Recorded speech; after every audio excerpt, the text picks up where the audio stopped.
One formula, and this question can be solved within 30 seconds. Hello guys, this side the tutor. So we are going to derive a formula in this question, which is going to help you to figure out the area of the green section, that is called segment. For that, of course, from the area of the sector, you will have to subtract the area of triangle.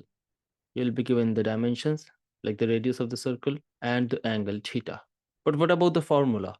In this question, we are given that radius is r of the circle and the angle at the center is theta,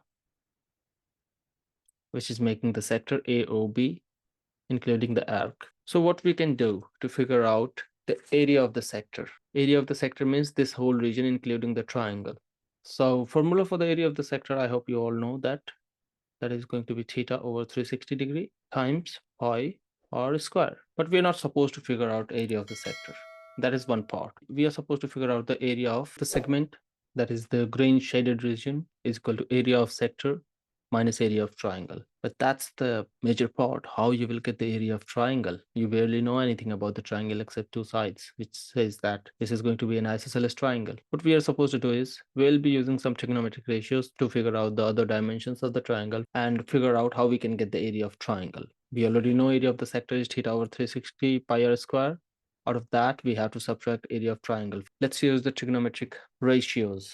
First of all, you know what is the formula for the area of triangle? That is going to be half times base times height, right?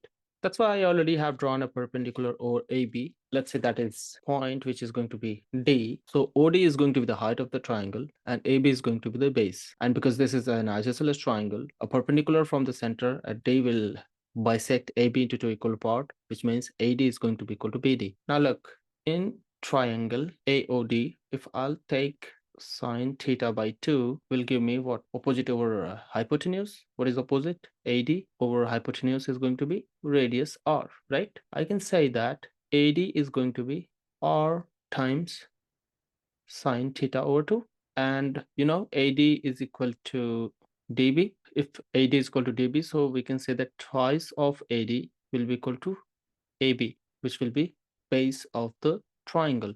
So we need AB, right? AB is equal to 2 times AD is r sine theta over 2. That's the base. Similarly, what will be OD? In the same triangle, you know, cos theta over 2 is going to be adjacent OD over hypotenuse, again, that is r. So from here, you can say OD is equal to r times cos theta over 2. Now, area of the triangle, AOB, the larger one, half times base, which is AB, times height, which is OD, right? Half times AB, we already know AB is 2 times r times sine theta over 2, and then times OD, which is r times cos theta over 2.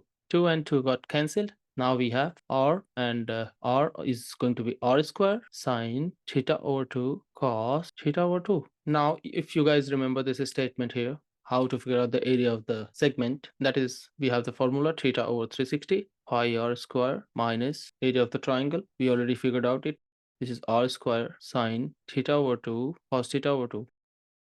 This is the final formula that we were looking for. But you know, you can take r square common and you can write it as theta over 360 times pi negative sine theta over 2 cos theta over 2, and then close the bracket. This is what we are looking for. This formula is going to save you out of the time crunch. Yes. You want a demo of that? Like I can get a question and I can explain that to you how it works. Well, let me do that. Let me get a question and show you that how this formula works. I got a question for you. Figure the area of the green shaded region. If you know the formula, which is theta over 360 pi r square minus r square sine theta over 2 cos theta over 2, just put the values and get the answer. Theta is what? 60 degree over 360. What is pi? I can take it 22 over 7 because I know my radius is 7 times 7 square is 7 times 7 minus r square is 7 times 7, which is 49. This time I don't need 7 times 7 because I don't need to simplify here. And then sine theta over 2, you know, half of the theta. What is that? 60 over 2. This is 30. Yes, similarly cos 30. We need to know the values of sine 30 and cos 30. What is this? 60 over 360. 1/6. 7, 7 cancelled. Times 22 times 7, negative 49 times what is sine 30? Of course, 1 over 2 times cos 30 is root 3 over 2. Let's cancel this. 2 3 times 6 and 11 times 22.